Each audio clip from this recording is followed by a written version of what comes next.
who would benefit from a short, spoiler-free description of the novel. Could you set it up for us? I could, but can I first say that how glad I am to be here? No. No. And also I want to tell a little story about you. Oh, okay. Okay, so first of all, so happy to be here.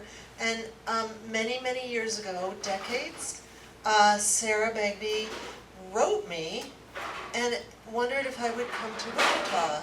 It's like, I mean, I'm not a snob, I live in a small town, but it was like, Wichita. But it was such a lovely email or letter, I don't remember how it went exactly. And I came here and it was so wonderful and she was so great. You all know how wonderful she is and I'm so happy she's in Sardinia. And I, for her sake, but I just, you know, it's a weird thing to write a book that it's very private, the process, and then it gets mixed up with commerce, which is a tiny bit soul-crushing in a certain way. But when I came here, and then we became friends, and I would run into her at various things, it just, you know, I just felt in communion with the book-selling community, and she was on the American Library Association board. Or the ABA board. The ABA board, yeah. Anyway, so I just, when this tour was being planned, I said, well, I gotta go to Watermark, of course. So anyway, I'm really happy to be here. But one of the first times, maybe the first or second time I was here, you picked me up in your van at the airport, and there were running shoes on the floor of the passenger seat, and you said, oh, I'm really sorry, and you were removing these running shoes. So I said, are you a runner? And you said, I mean, well, kind of. I mean, I just did the Pikes Peak Marathon, but I only got to the top, and then, you know, they closed it because I was so slow. I was like, there are no words. You ran up 13 miles up Pikes Peak and felt like a failure, so there's something really wrong here. 13.1. So that was the beginning of our association, and I'm grateful for it. And then you say, which I have no memory of, that we went running together, which I think, there's no way I would have run with someone of your caliber, but you say that it's true. It was along the river. So anyway, all that to say, it's great to be here. And also, so I'm staying in that hotel out by the Wichita campus.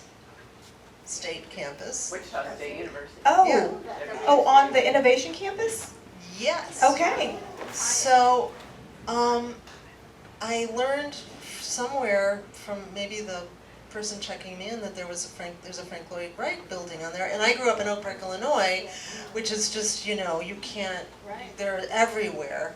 And so I set out this morning to find it, and I kept, this is not going to be news to all of us here, I think. I kept asking, you know, students, where's the Frank Lloyd Wright? What are you doing? So anyway, but I did find it, and it's really kind of remarkable, and it was built to be in Iran. I knew it was supposed to be, yeah, it's Corbin Hall. I knew it was supposed to be someplace else. You know more than I do. We do have a Frank Lloyd Wright house just a few blocks away, too. I heard that too. But also, and lastly, Frank Lloyd Wright apparently was very short, and so the ceilings are low, and when you kind of come into that hall, and there's the fountain and everything, like, somebody who's 5'9" would really have to walk along this corridor stooping. So anyway, it was really lovely to see Frank's work, which is very different from the Oak Park houses. And all that to say, I'm really happy to be here and to see you in person. Likewise. So would you like to set up the book for us? Okay. So I'm writing about. I grew up in Oak Park. It's kind of an Oak Parkish place in the 1970s. There's no cell phones, I might remind you, so that was really fun to write a book in which the characters cannot communicate in really any way, which is important to the plot. Anyway, so there's this girl named Phoebe, and she, at the beginning of the novel, she has an experience with her birth parents which really shatters her. And so she runs away from her adoptive mother, who she loves, but she just, and she hides out in the basement of a big Oak Parky type house that is a family of 14 children, 12 of whom are boys. And she is guided by her very deepest best friend, Luna, in this adventure. And she does end up having 3 significant experiences with 3 of the boys upstairs. She's kind of entered the land of boys, and then certain things happen. How old is she? She's good point, thank you. She's about to graduate from high school. And one of the interesting things about meeting readers, which I've now been out with this book for a week, and this woman who had read it, you can maybe help her. She said, she was so passionate about her point. She said, Jane, Phoebe would never have failed calculus.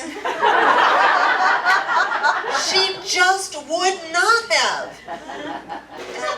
And I realized, this is true of our political discourse. There's just no point in saying anything.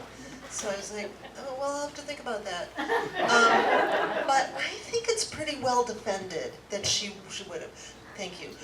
Anyway, so. But she was so musical. Do you really think so? I mean, don't math and music go hand in hand? Calculus, she failed calculus. I mean, she didn't go to the calculus exam. I read the book. I'm saying it's math, but it's calculus. No, you're right. I thought the same thing, and then I came up with the same, yes, it was calculus. You're right.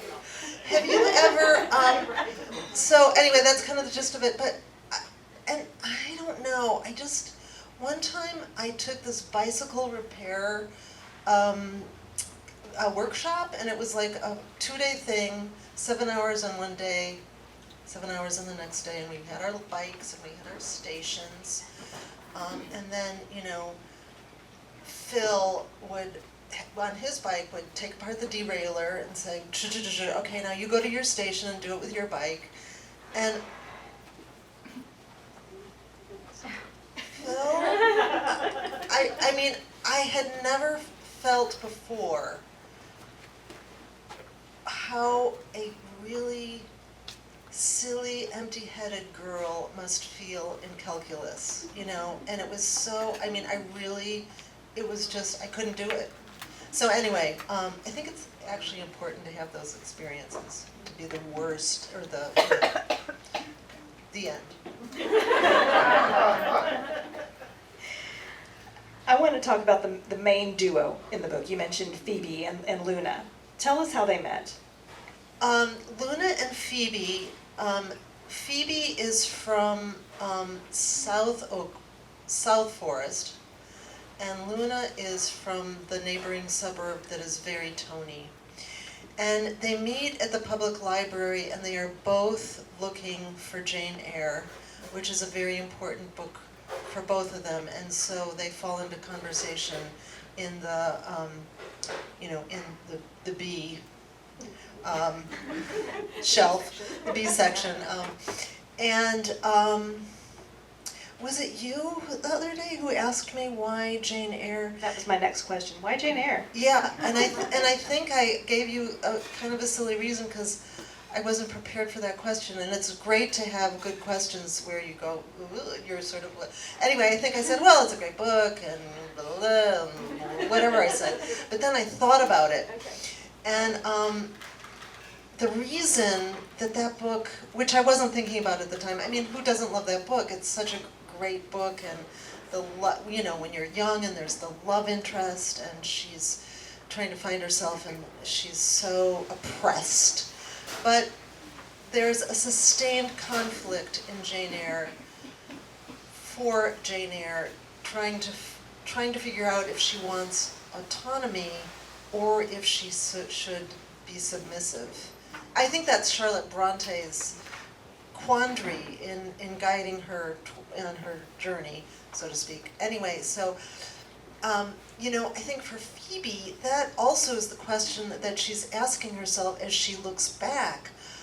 I wanted to be autonomous, I thought I was, but actually, did I submit so much to this very powerful girl, Luna, who, you know, was upper class, they're both really smart, they're both very good girls, and, you know, they don't drink, they don't do drugs, they haven't had sexual experiences yet, and so, you know, they basically think of themselves as running the theater department, and they're on the yearbook and the literary magazine and all that stuff. So I think Jane Eyre is really actually, which I didn't think about at the time, but it's a really good choice for them to have bonded over, because it is about a power struggle within the heroine and with the outer world. I do want to bring in the O'Connor family now, because we have Phoebe and Luna, and they are very much a duo, but Patrick O'Connor makes them a trio. Can you talk about their relationship with him, but then also the dynamic? I mean, you mentioned the 14 children, but maybe talk a little bit about that household where the O'Connors live and where Phoebe hides. So, it's a house of 14 children, as you just said. And I'll get back to Patrick, but I was really interested in the mothers of that era, the 1970s, many of whom in Oak Park had, you know, 8, 9, 10, 11, 12, 13 children. I mean, how did they get up every morning? Why? Susie, Lori, Kevin, wait, who's the fourth one? I mean, how did they, you know, all that stuff that you know, just greeting the day, how did they do it? But also, it was an interesting time in terms of feminism was happening. Probably some of them had read The Feminist Mystique. Probably some of those Catholic mommies just had a conversation with their God and decided to take the pill.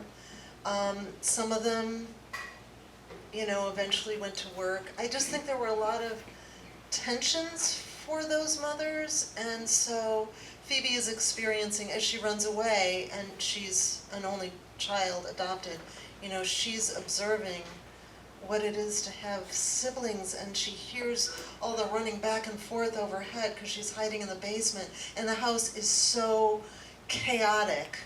And, you know, not all big families were chaotic.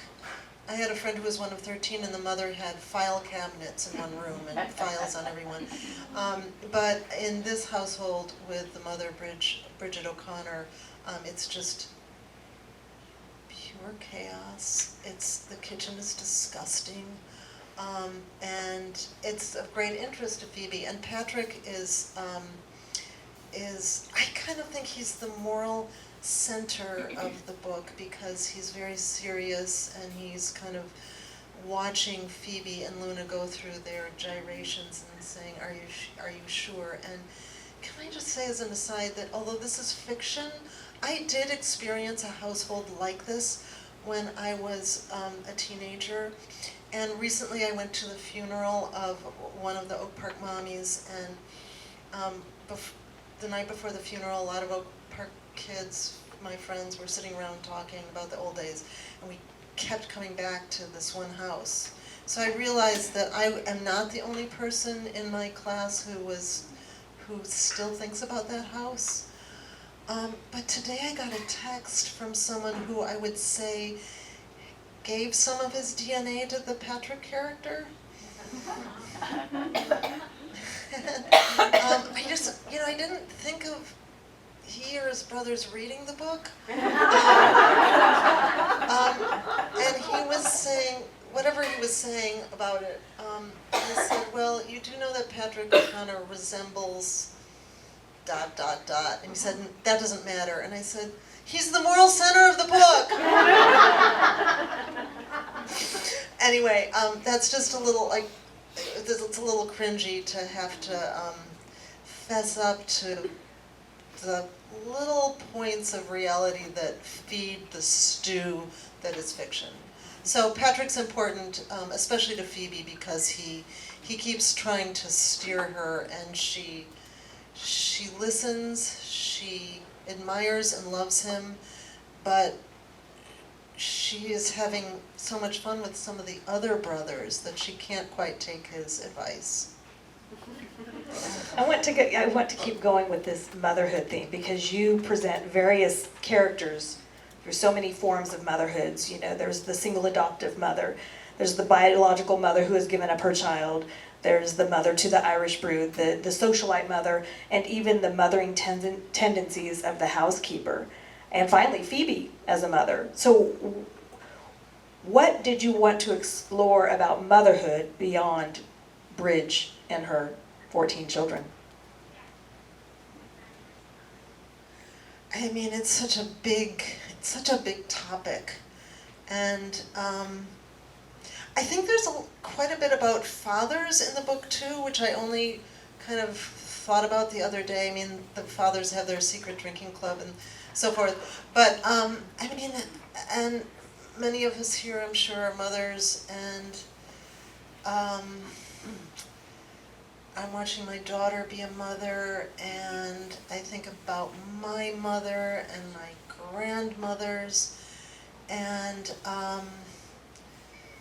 I think that and maybe it's different now when fathers are so involved with their children in a way that wasn't true back in my day, although they were involved in a certain way, but we just ask so much of our mothers, we blame them, and as mothers, we take on so much guilt, and it's just, I mean, narratively, it's a very rich subject, but also just, you know, as a human, it's an impossible job, and, you know, being a parent is possibly one of the most important, and it can feel like an exercise in failure. I threw my son in the lake when he was 5, and all of his cousins were swimming like fish, and I threw him in the lake, and I will never get over it. And then he used it in high school. He'd say, "Can I have $20? You threw me in the lake." But anyway, I just, you know, it's such a rich topic, and I have long been interested in those mothers of Oak Park. I've written about them in other novels, and I'm not done, I think, being interested in them. And I don't know if I said this on the show, but when I went to this funeral of one of the mommies who was 96, and I said to the daughter, Erin, who's my age, I said, and this mother had 7 children in 8.5 years. There was a set of twins first. I said, Erin, did your parents drink? Oh my God, yes!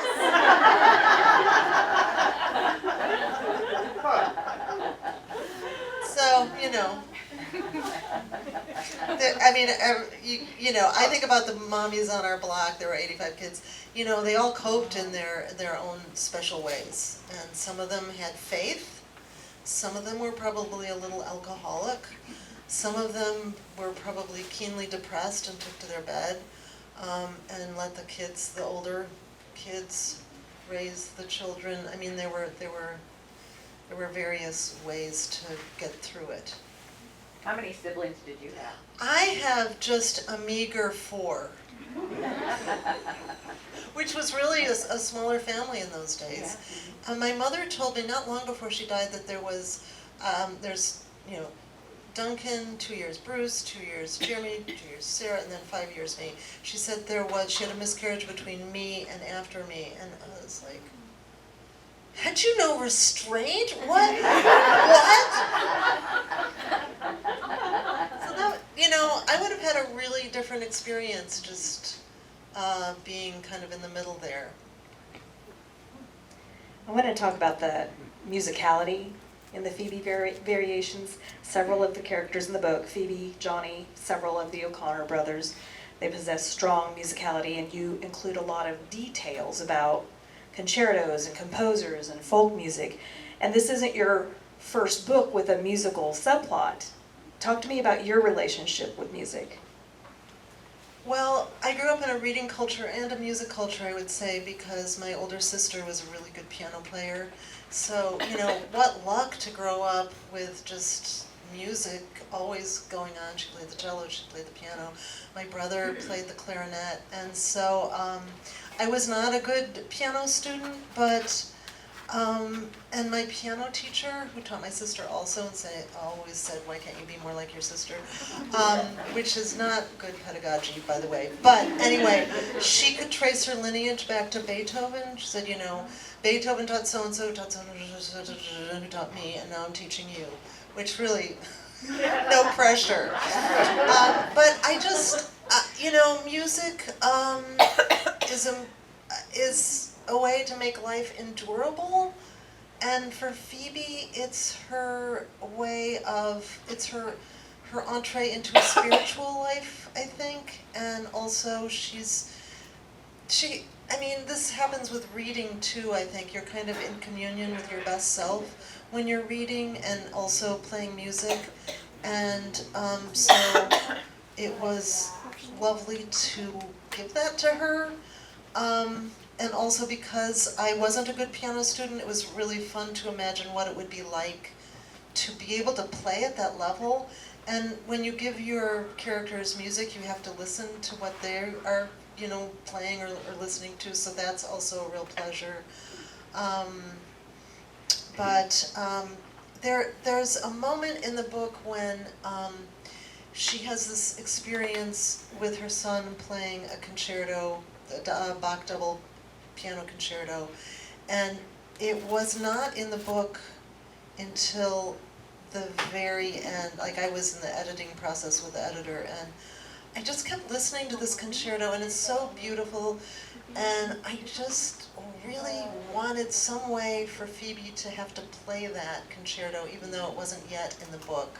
And so it's kind of an odd thing to have the whole thing, and it's pretty done, and the form is there, and then you stick something in, and where are you going to put it so that it feels like it's an integral part of it. But I just came to the point where I had to give that to her. I wanted her to have that, and I think it doesn't feel like a sore thumb, I hope.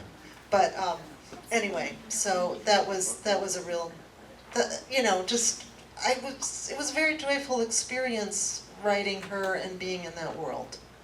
But your prose is so lyrical as well. Do you read it aloud as part of your editing process?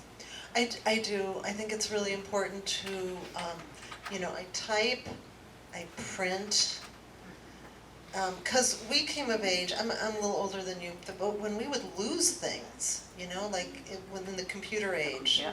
you'd be typing and then all of a sudden, it was gone forever. So anyway, I still print because I'm frightened. But then I think it's really important to read the work out loud, and it sounds different than it looks, and you can hear how this sentence goes, and you can see things that you don't see on the page, but you're hearing it. So it's really important. And when I've taught and I say that to students who are younger, I know they're not going to go back to their dorm room and read the work out loud to themselves, but it's just, for me, it's a big part of it. It's an important part of it. This is the story of Phoebe when she was 12, when she's 18, and we're learning about those times through memory when it's a much older variation of Phoebe when she's 60. How reliable is she? How reliable is, I'm just so shocked by that question, because she seems so totally and utterly reliable to me. But of course she's looking back and remembering, and she's nursing some grievances. And are we always reliable when we're nursing grievances? I'm not sure. And she's asking the question, I let someone have power over me Which I have to say, this is maybe a stretch, I don't know if I said this to you before, but I was thinking of the wider world. I mean, after I'd written a draft, I thought, well, you know, we're all in the thrall of a powerful person, and how do you resist, and when is resistance profitable? And Phoebe resists in a way that may or may not really have served her well. That's something that she's trying to figure out. But I don't know. I feel that she's doing the best she can to remember as clearly as she can. And she might not always get it right, but she's intending to get it right. How about that?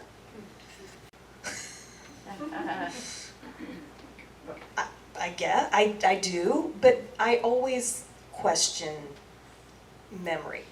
Yeah. I mean, I don't remember driving a van and I picked you up at an airport in a van. I think I did. Well, you picked up a lot of people probably. You know? I know. It's really, what am I trying to say here? I can't even remember.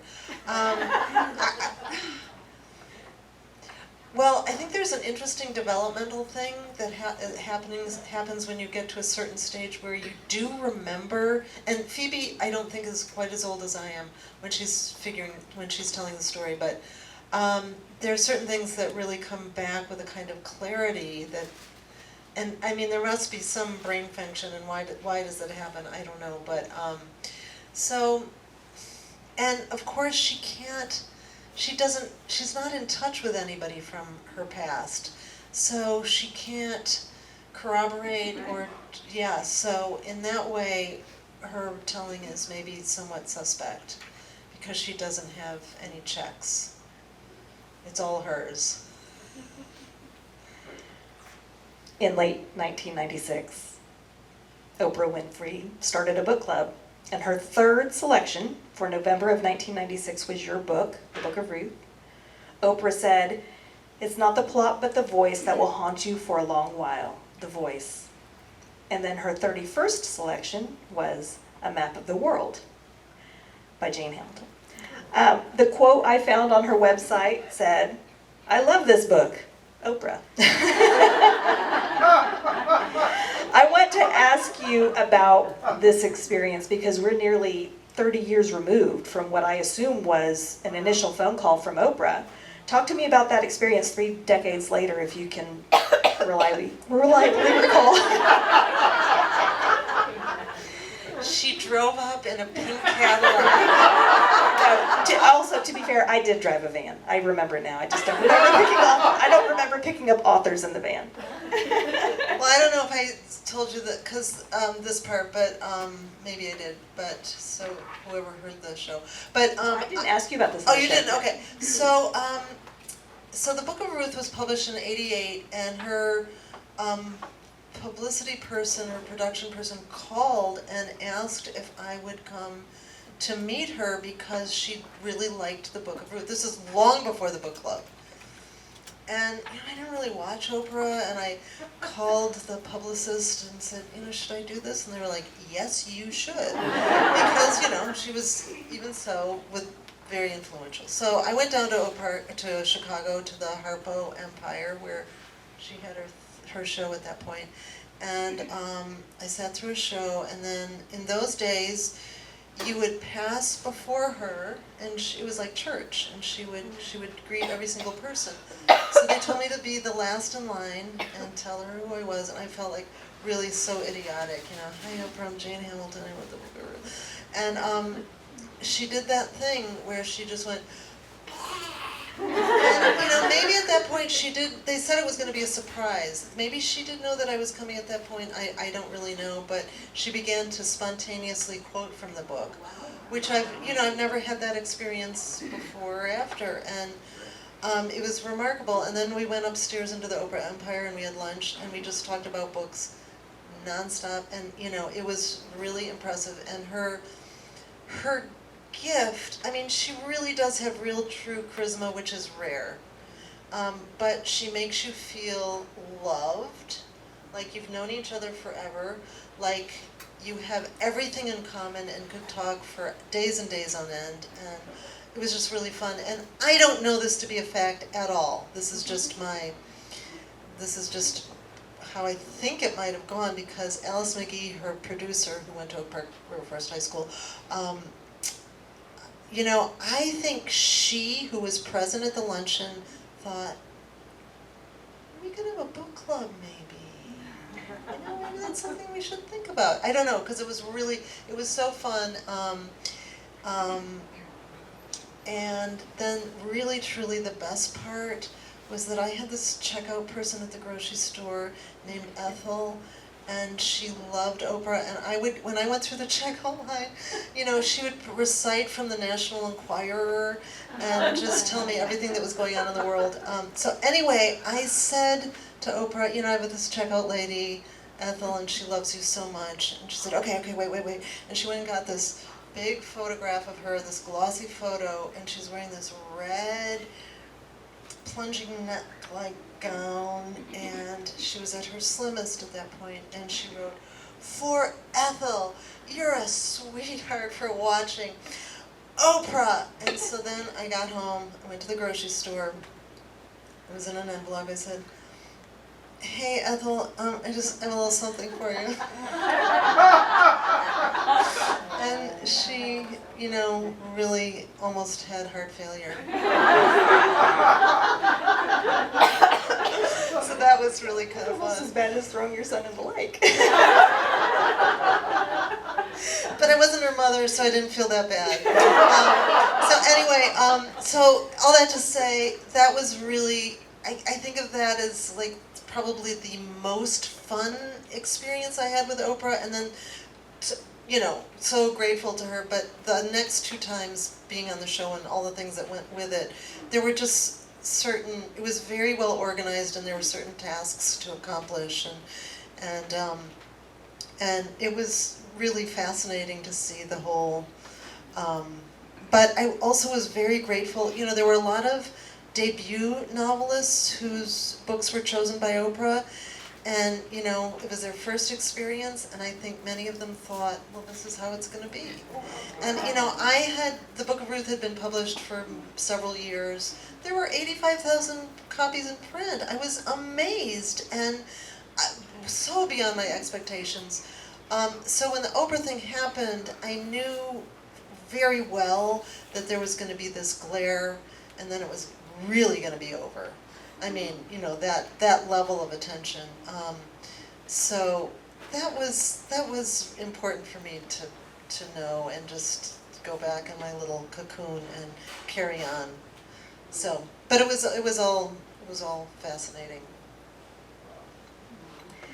Okay, this part's up to you. We can either take questions from the audience right now, or if you want to read, you can read. Well, why don't we see if there's any questions, and if they're not, then Julie? Thanks for coming back to Wichita. I'm glad the vortex brought you back. I work with Beth and Suzanne, so my question is not going to be anywhere as good as their questions are, but I need to get it out of the way. Is there a time that stands out from your early days of writing when you had maybe beta readers and somebody gave you some advice that's really stuck with you and kind of guided your process in writing all of your novels after that? That's a really good question. Did everybody hear that? Piece of advice. The piece of advice that I was given in high school and college when I got encouragement, but people told me along the way that it wasn't something that I could do as a real profession, which is kind of sound advice, because it's really hard to get published. And it's even harder now than it was when I came up. And so I always just knew that I was going to do the writing because I really loved to do it, and it was a way of being in communion with myself and understanding the world and all of that. So, so I guess the subtext of that is that you should do it for your own pleasure and for your own understanding, of the world. And then if you get published, that's great. But if you're not enjoying the process, then, you should evaluate it. Why are you doing this? I mean, I'm not saying that it's not really difficult, but I also think, I had a great professor in college, at Carleton College, and there wasn't a writing program by any means. There were 2 writing classes, Crafts of Writing 1, Crafts of Writing 2. And he really stressed honoring the time that writing anything requires. And that was, really important to, absorb and remember. And, I worked on this book for 9 years, on and off, but I kept failing. I mean, I wrote so many drafts and so many iterations of it, and with different plots. I mean, there was always the inciting trouble and the friendship in the house. I couldn't figure out how to get Phoebe elsewhere. And I mean, I had one draft where she's in New York City and she's a personal assistant to a comedy duo very like Jerry Stiller and Ann Mira. They live in the Dakota. And it was really fun, but it just, it didn't hang together. So it just took me a really long time. And the thing is that, and my then agent said to me at a certain point, Jane, I will not read this book again. Which is fair, because she'd read it probably 10 times. And she just, there's a limit. And I couldn't bring it into focus somehow. But I always loved going back to it. And, when she said that to me, it was like the ultimate failure. I'm not gonna, okay, it's over. And it liberated me in a certain, I just thought, my publishing career is over, and I'm just gonna write this thing because also, if I can't make a book work about a girl who runs away and lives in the basement of a house with 14 children overhead, then I really should find another profession. Because it has, the orphan story, it's sort of got everything. So, I mean, is how I felt writing it. But I was asked a couple days ago, because there was this piece that David Brooks wrote in the New York Times about how, people aren't reading, and also novelists aren't the conscience of the nation anymore. And I thought, well, I mean, there are books that to me, are really big books that deal with, climate and money and power, and they're novels, and they're big, and they're books of ideas as well as character and so forth. But I think that writing a coming-of-age story in a certain way is one of the primary stories. You have to figure out who you are, what the performance of yourself is, what it is to be human. So I think you can also beat yourself up, like, I'm not writing a big enough book or an important enough book about ideas, but you just have to stay in the stream of the world that you have created and make it, there were times when I thought, I'm going to make this the best failure I can. So, you just have to keep at it. That's a really long answer to your question. Thank you. Yes. 2 questions. The first, you work on development of characters throughout your novels. Do you have a favorite character that you just want to go back to or just like so much? Do I have a favorite character that I like so much or I just want to go back to? Usually people say, what's your favorite book of all your books? And I would say I have, the books kind of close to you after you're finished with them, but the characters don't. And I really loved writing Henry Shaw, who was a teenager observing his mother's affair and disobedience. And I loved Walter McLeod in The Short History of a Prince. And I love Mary Frances Lombard, who's the girl in the Excellent Lombards. And I really love Phoebe too. So, do I want to have dinner with any of them? Not really. But, I mean, what would we talk about? I don't know. But I do think about them, and I don't know. I think I might revisit Mary Frances Lombard at some point. And also, I still sort of think about this person who was the personal assistant to the comedy duo, and maybe there's something there. That's but my next question. Did you ever take your reject ideas and flesh those out? do I ever take the reject ideas? I mean, again, there's something physical. I don't know if we said this before, but like I loved going back to the Phoebe failure. And, you know, I have boxes, because I print, I have boxes of the failures, and I can't bring myself to look at them. It's sort of too painful for some reason, because there's just a lot in there. And it would take a certain amount of time to sort of go through and find the little nuggets, but maybe at some point, I mean, part of me also just wants to, but yeah, I mean, I think if things are pricking you enough, then you have to go back, and it becomes urgent to go back. I think my question is a lot like hers. What happens to your characters? You mean after I've left them? Like, are they gone? They're kind of like dead relatives, you know? You know, they're, You forget about them. well, you don't forget about them, but they're not, they're not, their story's over, that's not going forward, and you know, you can feel fond of them, but you're not with them in the here and now. It's sort of like that, I think, for me anyway. But it's interesting, you know, when you reread a book that you love, and there you are with the characters again, and they are very present.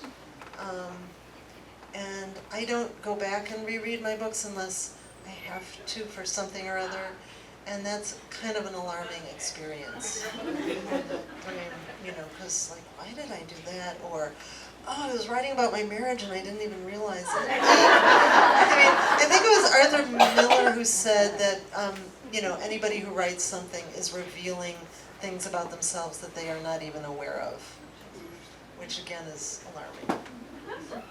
Hi. So, on that note, Wanda, I found that to be really interesting, how that Wanda just unleashed this variation, as it were. And then she talks later after the initial entry of Wanda, how she, you know, revisits Wanda later. And that was fascinating to me. And I was just curious, do you have a Wanda that you had experienced for you, or is that something that you just love to make up? I loved your question, and no one's asked me that, and but you've read the book. There's just a section in the book where Phoebe has to dress up and be somebody else. And it changes her, or it helps her bring out a different part of her personality that she didn't realize was there. I have to say that section, which is kind of a set piece in the middle of the book, is something that my business associates always said through the drafts. You got to get rid of that. It's like, I can't. But one of the things structurally in the book is that I realized along the way that Luna has to kind of be in every frame, not necessarily physically, and so she's in that set piece too. because that's where the tension is between those girls. Anyway, you know, did I have an experience being somebody different? I had this thing happen to me when I was, after the Book of Ruth was published, I won the Great Lakes College's New Writers Award. And the honor of it was to visit all 12 colleges one night after the next. Grinnell, Cornell, you know, whatever, Beloit College, Worcester, anyway, all of these. And I was actually a very shy person. What did you say? Congratulations. Thank you. And so I just wasn't used, I really didn't know how to talk, I would say. I was 25, however old I was. And so there I went, and I would roll into these campuses, and they'd say, you know, why don't you just talk about X? It's like, and I learned, you know, one works best under pressure, that I could open my mouth, something would come out. So that's kind of a Wanda-esque experience. And by that 12th day, it was fine. Lynn, feel free to tell me to stop, but like you just said, all of your business associates told you this part has to get out, like be removed, but it remained in the book. How does that work? How did you win that debate? Well, my then agent, who I'm very grateful for, and she's saved me from myself on so many occasions, said I will not read this book again. And so I parted company with her, and she'd been my agent forever, and there has never been an agent so happy to be fired. And we've remained friends, you know, but she could do no more for me, you know, and I get it. So then I found another agent, and I worked with her. I mean, she was really helpful, and at that point I'd written it. So I just, you know, kind of was able to move on. And my old agent, you know, she's just been really so generous and gracious, writing me, you know, congratulations and things like that, which is really nice of her. And I'm grateful to her. Let's do one more. One more question?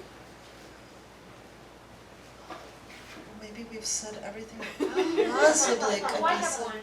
Yes. Did your old agent read the book? Has she read this one? Did she read it? I'm sure that she has not and will not, because those agents, like, how do they do it? They have so much to read, and she's, you know, she read so many versions, and, you know, at a certain point, I think you probably can't, you just can't.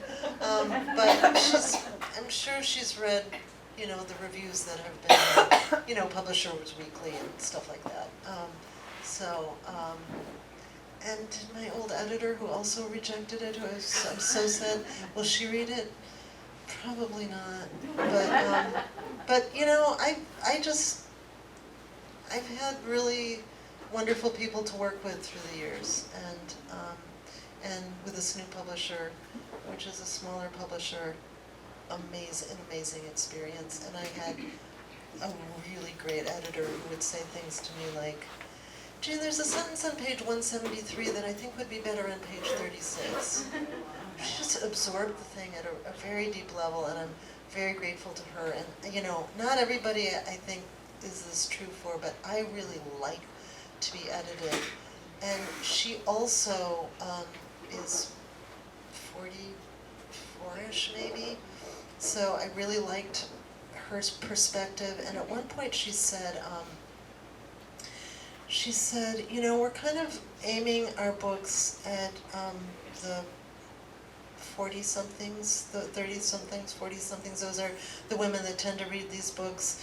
So, although I do not wish to pander to any group of readers, this group of readers does like heightened drama in some scenes, and you might want to think about just punching up the tension and here and here and here. And I thought about that. she didn't say, you know, you should do this. She just said, you know, think about it. And I thought, well, this will be fun to try. And I did, and it was fun. And so I did make some of the scenes a little bit. So I appreciated that perspective, you know, the Well, that's a sign. Jane Hamilton. Thank you.